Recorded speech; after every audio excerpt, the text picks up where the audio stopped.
Ini salah satu contoh soal dalam video kali ini ya. Soal yang pertama, seorang pegawai negeri sipil akan mendapatkan kenaikan pangkat setiap 4 tahun. Oke, kalimat berikut yang memiliki pola yang sama adalah A. Saya sering minum susu hangat sebelum tidur. Atau B. Adik saya tidak suka makan sayur-sayuran. Atau C. Petani itu bekerja giat setiap hari. Atau D. Rumah kita kebanjiran setiap tahun, setiap hujan maksud saya. Dan E. Jutaan anak dan remaja Indonesia menjadi korban perkembangan teknologi. Menurut rekan-rekan, jawaban yang tepat yang mana? Oke, untuk menjawab soal ini, cara paling efektif menurut saya yang dapat rekan-rekan lakukan adalah dengan melakukan pemenggalan kalimat yang tepat. Oke, mari kita lakukan pemenggalan kalimat sehingga kita bisa menentukan pola kalimatnya. Ya, seorang pegawai negeri sipil itu adalah subjek ya. Oke, akan mendapatkan itu adalah O, predikat maksud saya. Oke, kemudian kenaikan itu adalah objek. Oke, jadi di sini objek. Oke, kemudian pangkat itu adalah pelengkap karena pangkat ini melengkapi kata kenaikan. Jadi kenaikan apa? Kenaikan pangkat. Nah, ini namanya pelengkap dan setiap 4 tahun di situ keterangan. Oke, atau K, keterangan. Jelas rekan-rekan? Jadi ini polanya adalah subjek, predikat, objek, pelengkap, dan keterangan. Mari kita cari jawaban yang benar yang mana.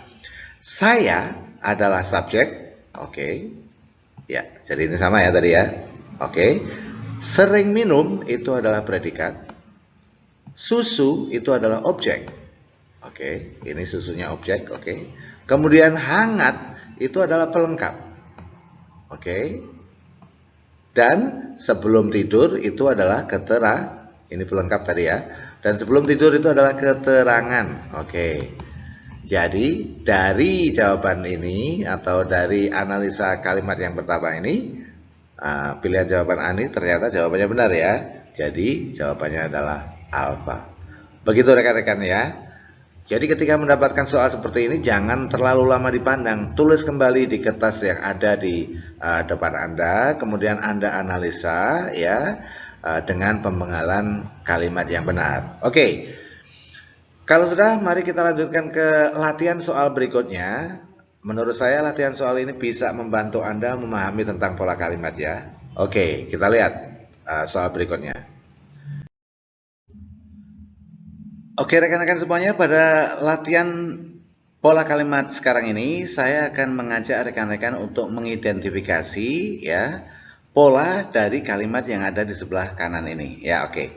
Dan sebelah kiri ini ada pola kalimatnya. Jadi rekan-rekan tinggal menjodohkan atau mencari kalimat nomor 1 misalnya, apakah pola kalimatnya A atau B atau C atau D.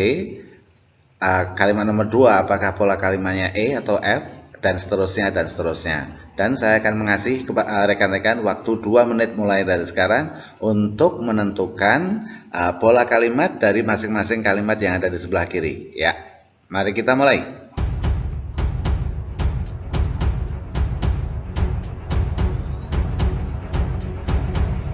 Oke, silahkan rekan-rekan dikerjakan. Setelah 1 menit nanti saya akan mulai melakukan pemenggalan kalimat.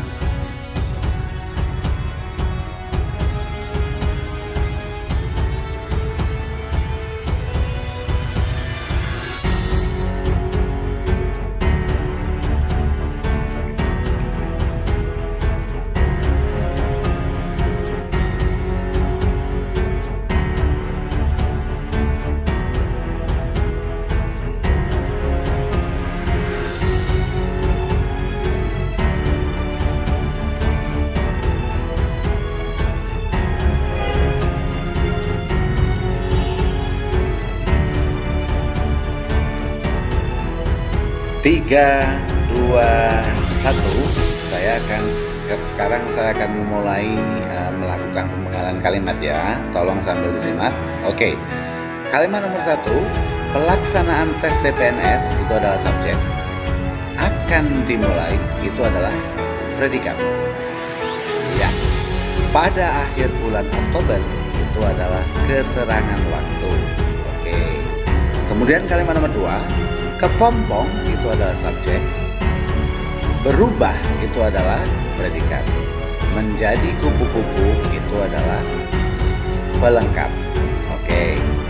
Kemudian kalimat nomor 3, ibu itu adalah subjek, memberi itu adalah predikat, ku itu adalah objek.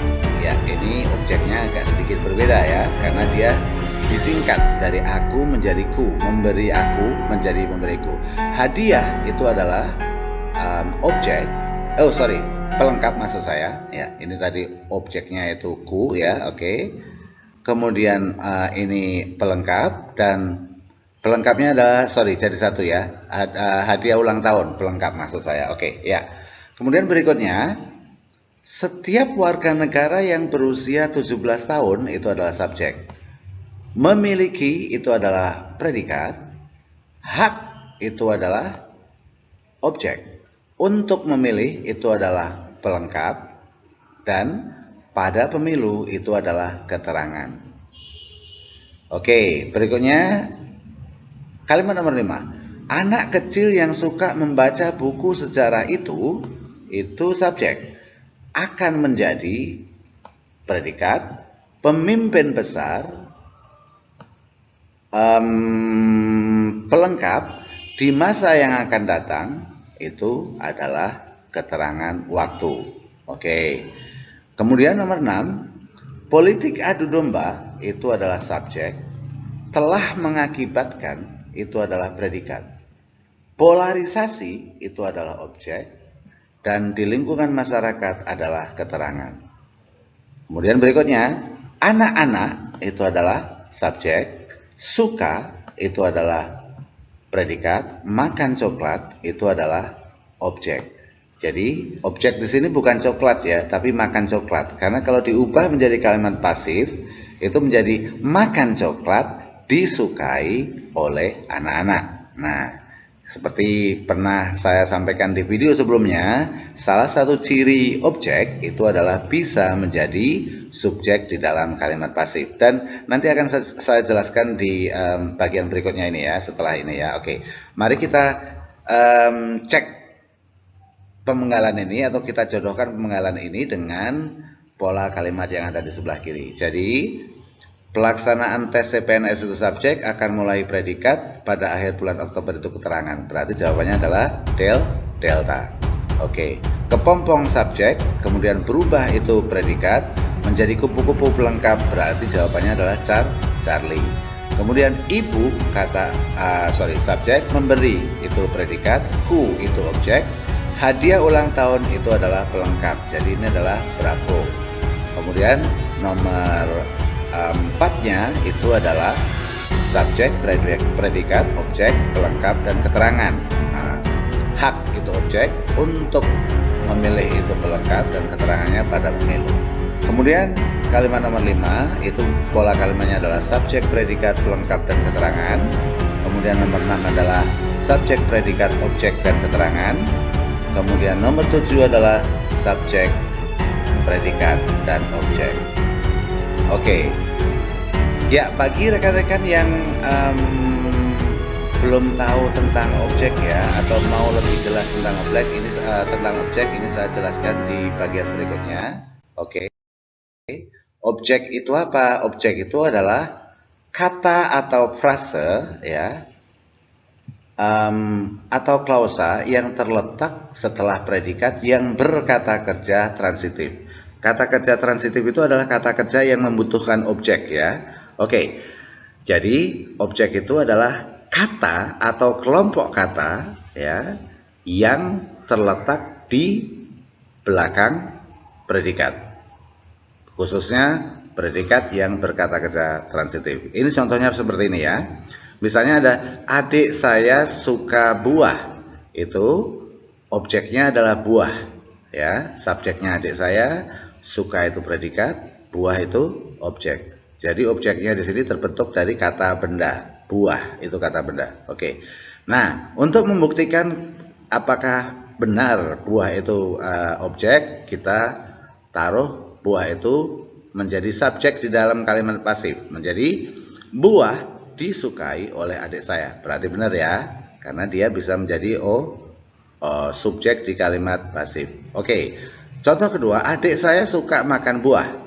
Kemudian, nah, objek dalam kalimat ini bukan buah, tapi makan buah. Nah, objek ini terbuat dari frase verbal atau kelompok kata yang kata intinya adalah kata verbal atau kata kerja, gitu ya. Kenapa? Kalau kita jadikan kalimat pasif, bukan buah yang menjadi subjek, tapi makan buah disukai oleh adik saya, gitu ya.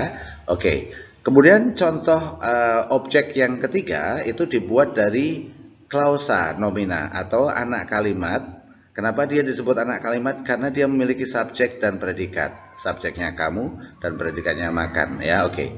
Nah, tapi dia menjadi bagian dari kalimat, menempatin posisi apa? Objek. Nah, oke. Nah,